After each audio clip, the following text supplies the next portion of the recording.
Hi, and welcome back to Mathemagics. Today we've got kind of an interesting problem, so why don't we just take a look at it. So, it says, a partially completed chart shows the hierarchy of a set of polygons. Move a term to each blank box to complete the chart.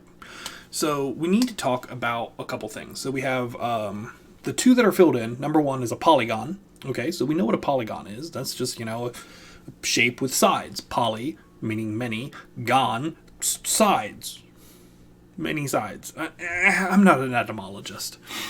After that, you have quadrilateral, quad, four. So four-sided objects. Okay, we're getting more specific. And then we have three is just below that, and then something weird happens. So we have 4 and 5 are next to each other, meaning they're equivalent on this hierarchy. What is a hierarchy, I guess? So a hierarchy is basically a tier list that instead of going from, S tier down to E or F tier or whatever, you go from general to specific. Okay? So we're trying to go from as general as possible to specific as possible. And so 4 and 5 seem like they're going to be equivalently specific, so that's interesting. And then 6 down there. So we have 5, and there's another thing. We have 5, not 10, 5 possible options for what we're looking at here. Kite, parallelogram, rectangle, rhombus, and square. So 4 of those, we pretty much know what they mean. But what is a kite? That's a weird question, right? What is a kite? So basically, we're going to learn really quickly that a kite is, essentially a rhombus, but it's not a real shape, so to speak. So, okay. So, the thing is, the rectangles, so we have the rectangles and the rhombus are basically the same thing, and so is a kite. So, a kite is just, a fancy term for rhombus. So, what does that mean? So we have 3 of them that are, equivalent. So now we need to figure out which is the most specific and which is the least specific. Well, a square is a rectangle with 4 equivalent sides, and a parallelogram can be any sort of object that is 4-sided or actually any number of sides, and can be, all the sides are parallel pairs. All right, so like an octagon can technically be a parallelogram. So looking at all these things, parallelogram kind of covers everything. So that's going to be our first thing that we're going to put in number 3.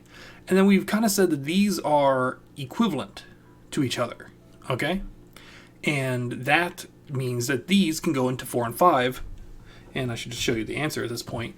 And square is the most specific. So, thinking about it this way, square is a very, very strict object. Think about the way that the objects work. All right? If you're trying to go from most specific to least specific, think about the number of rules you have to create these objects. So, for instance, the square, like I said, the square has the most rules. It has to have 4 sides. It has to have right angles.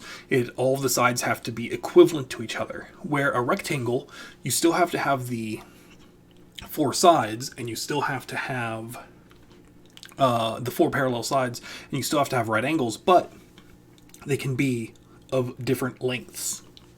And a rhombus is basically the same thing. It has to have 4 sides with 2 pairs of parallel sides. And so therefore the parallelogram is kind of the least specific, where it's just 4 sides. So schlepping on down here, this right here, and this is an interesting little PDF, by the way, that I'm pulling all these from.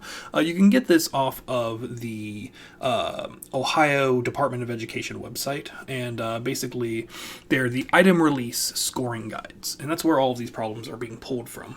And so they actually have all these problems that I'm pulling, and then they have scoring guidelines and example answers and stuff like that. And it'll show you basically, what the answers are and why they are good answers, So, and then that's just a kind of an interesting little side note.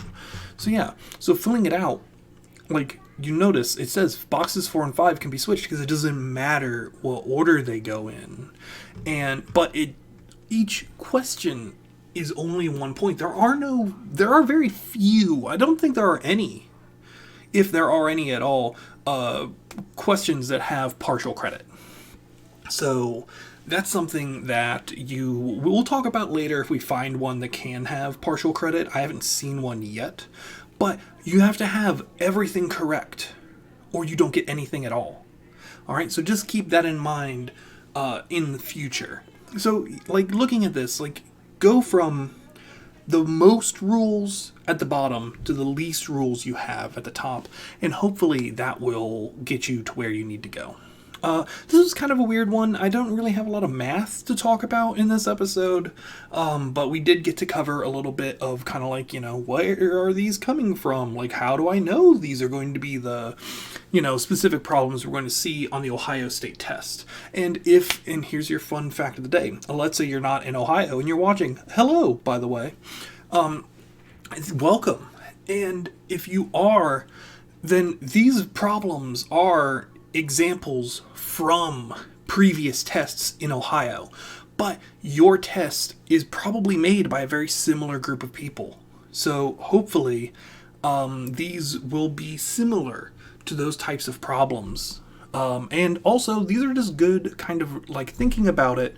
If you're trying to, do a college placement exam, stuff like that, these are good examples for problem types that you might see on those things, because they pull, a lot of college placement exams pull from Ohio, from their state Department of Education standardized high school tests. So keep that in mind. Anyway, that's enough rambling from me today. I hope you've had a fantastic time and have a mathemagical day. Goodbye, everyone.